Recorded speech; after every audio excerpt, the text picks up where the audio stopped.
Hey guys, Sheri Richerson from Experimental Homesteader, Exotic Gardening, SheriAnnRicherson.com, and biannualblogathonbash.com. Welcome to our daily vlog. What you're looking at is a pillow that I made. It says, "When I needed a hand, I found your paw." And when I saw this, this is actually an embroidered pillow. When I saw this on one of the embroidery sites, I don't remember which one, but when I saw it, I really knew I needed it because when Charlie came into my life, I really did need a hand, and he kind of chose me. I had stopped at Jeff's cousin's first time there to look at a freezer, and when I got out of my car, Charlie came running and tried to get into my car. His then owner said that was really unusual because he usually tried to bark and attack people. And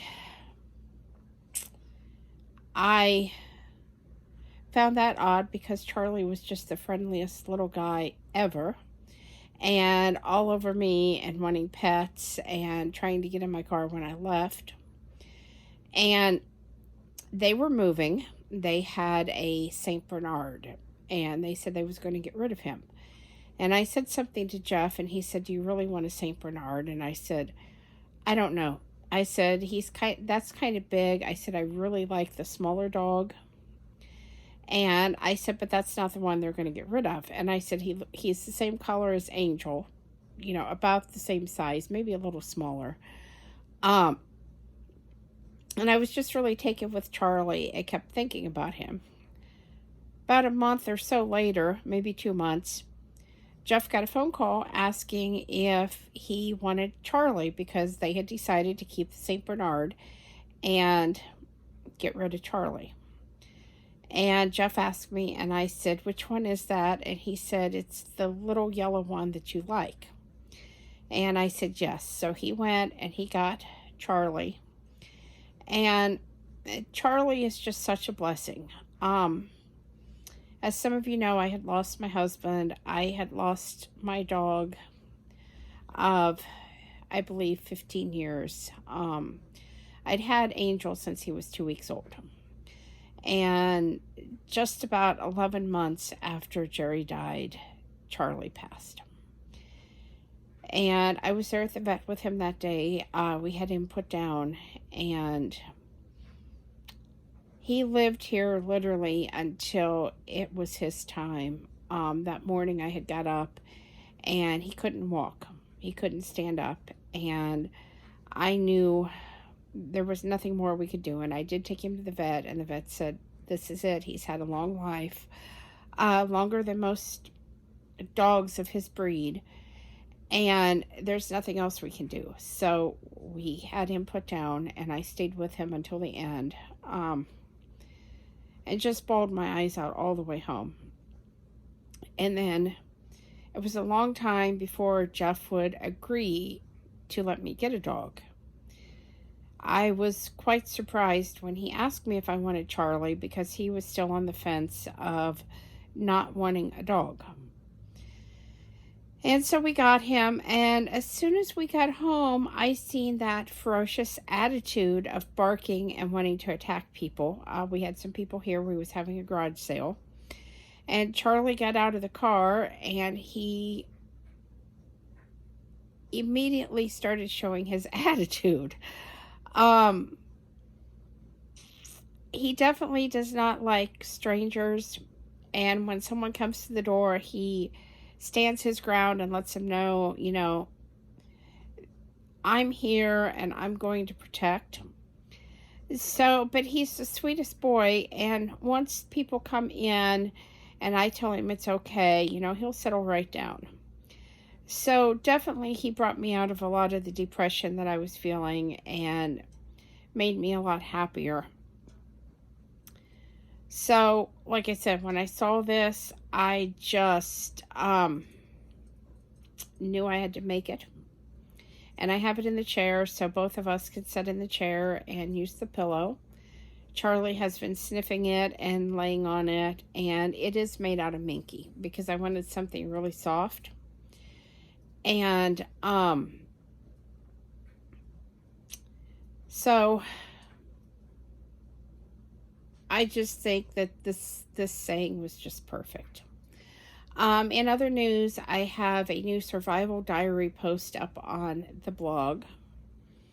It is dated for today, so it will be up today and maybe a little bit of tomorrow on the front page of experimentalhomesteader.com. And then, of course, I'll move it on and put something else up. But I felt like it was time to write a post that kind of gave a brief overview of what the past few years have been like and what was going on in my life right now and how things were changing. We do have the wood burner installed. It is working fine. It was up to 85 degrees in the house today, so that makes me really happy because I do like the warmer temperatures. The joint pain from the arthritis that I have is not near as bad when it's warmer. When it gets colder, I'm very stiff. It's very hard for me to move around. So the warmer temperatures are just absolutely wonderful.